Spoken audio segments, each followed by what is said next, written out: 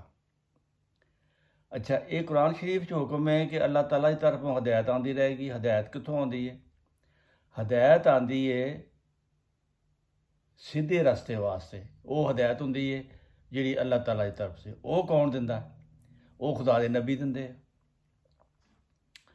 اگلے اس پارے 'ਚ پھر میں یہ پڑھیا کہ یا بنی آدم اما یاتینکم رسل منکم، اے بنی آدم، اے آدم دی اولاد، جب تم میں سے تمہارے لیے رسول آئیں۔ یہ اس کا مطلب ہے کہ رسول جڑے آنے انساناں چوں آنے ਜਦੋਂ ਇਨਸਾਨਾਂ 'ਚੋਂ ਰਸੂਲ ਆਣੇ ਆ ਤੇ ਫਿਰ ਜਿਹੜਾ ਰਸੂਲ ਆ ਕੇ ਦਾਅਵਾ ਕਰਦਾ ਫਿਰ ਉਹਦੀ ਗੱਲ 'ਤੇ ਗੌਰ ਕਰਨਾ ਚਾਹੀਦਾ। تو یہ ہے فلسفہ اس کا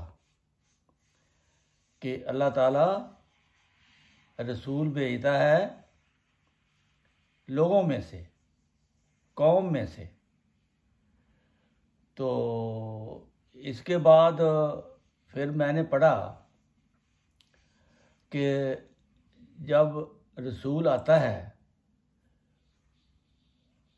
جو دعویٰ کرتا ہے رسول کا کہ میں خدا کی طرف سے ہوں، ایرے وغیرہ نہیں، خدا کی طرف سے، اگر وہ دعویٰ کرتا ہے کہ میں خدا کی طرف سے ہوں، پھر اس کا مطالعہ کرنا چاہیے، سمجھنا چاہیے، خود سمجھنا چاہیے، قرآن کو خود پڑھنا چاہیے، اس کی کتابوں کو خود پڑھنا چاہیے۔ خود سمجھ کر اگر آپ کو اطمینان ہو جائے کہ واقعی یہ جو اس نے کہا ہے وہ قرآن کریم کے مطابق ہے، تو پھر وہ تو نبی یا رسول یا مہدی، اس کو ماننا چاہیے، ماننا پڑے گا، کیونکہ اس کے مانے بغیر گزارا نہیں ہے۔ جب قیامت کے دن مرنے کے بعد ہی ہماری پوچھ گچھ شروع ہو جانی ہے کہ میں نے آپ کی طرف اپنا بندہ بھیجا تھا، رسول بھیجا تھا، آپ نے اس کو مانا یا نہیں مانا؟ اگر نہیں مانا تو کیوں نہیں مانا؟ تو ماننے کے لیے میرا مطلب یہ ہے کہ مولویوں کے پاس نہیں جانا چاہیے، کیونکہ مولوی ہر فرقے دے مولوی نے ایک دوسرے دے نال اختلاف کرتے ہیں۔ انہاں کو تسی جاؤ گے وہ تانوں سچی گل نہیں دسن گے، کیونکہ انہاں دی روزی روٹی دا مسئلہ بھی ہے۔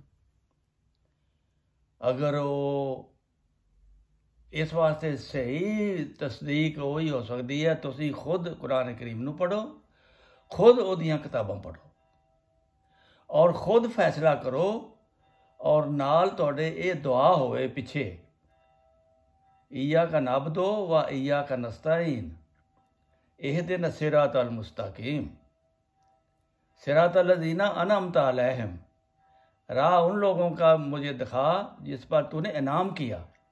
تو یہ رسول، نبی، مہدی، اپنے دوسرے جو ہے صدیق، شہید، صالح، جن کو ہم بزرگ مانتے ہیں، ولی اللہ مانتے ہیں، یہ سب سیدھے راستے پر ہوتے ہیں، اللہ تعالیٰ کے راستے پر ہوتے ہیں، اور ان کی قبروں پر نہیں جانا چاہیے، ان کا لٹریچر پڑھنا چاہیے کہ انہوں نے ہمیں نصیحت کیا کی ہے۔ تو یہ آج کل کا جو زمانہ ہے یہ بہت خطرناک زمانہ ہے۔ ادھر دجال کی جناب علی گڈی چڑھی ہوئی ہے، ادھر مولویوں کی گڈی چڑھی ہوئی ہے، ادھر ختم نبوت والوں کی گڈی چڑھی ہوئی ہے، ادھر احمدیہ جماعت کی گڈی چڑھی ہوئی ہے۔ تو اس کا مطلب ہے ایسے موقع پر ہمیں ہوش کے ناخن لینے چاہیے، ہمیں مطالعہ کرنا چاہیے کہ جو بندہ یہ کہتا ہے کہ میں خدا کی طرف سے ہوں تو اس کی کتابیں پڑھنی چاہیے، اس کو ٹھنڈے دل سے سوچنا چاہیے اس کے بارے میں، اور دعا کرنی چاہیے، اور قرآن شریف سے مدد لینی چاہیے۔ جو کچھ بھی ملے گا قرآن کریم میں سب کچھ لکھا ہوا ہے، یہ مولوی ہمیں بتاتے نہیں ہیں۔ قرآن کریم میں رسولوں کے بارے میں بھی لکھا ہوا ہے، موت کے بارے میں بھی لکھا ہوا ہے، موت کے بعد سوال و جواب کے بارے میں بھی لکھا ہوا ہے، اور پھر جو دوزخ ہے، جنت ہے، اس سب کے بارے میں اس کی تفصیل لکھی ہوئی ہے۔ تو اس لیے میری یہ آپ سے گزارش ہے کہ آپ قرآن کریم کو پہلے عربی پڑھیں، پھر اس کا ترجمہ پڑھیں، اور اس نیت سے پڑھیں کہ اے اللہ یہ تیری کتاب ہے، تو مینوں سیدھے راستے تے لگا دے۔ اس دنیا دے وچ کوئی سمجھ نہیں آتی، 72-73 فرقے بنے ہوئے ہیں، ہر کوئی اپنے آپ نو سچا کہہ رہا اور دوسرے نو جھوٹا کہہ رہا۔ تے اللہ تعالیٰ دی مدد دے نال جب تسی نمازاں بھی پڑھو گے، دعاواں بھی کرو گے، اور قرآن کریم نو غور دے نال پڑھو گے، اور پھر او دے ترجمے تے غور کرو گے، تو تانوں انشاءاللہ تعالیٰ سیدھا راستہ مل جائے گا۔ وآخر دعوانا ان الحمدللہ رب العالمین۔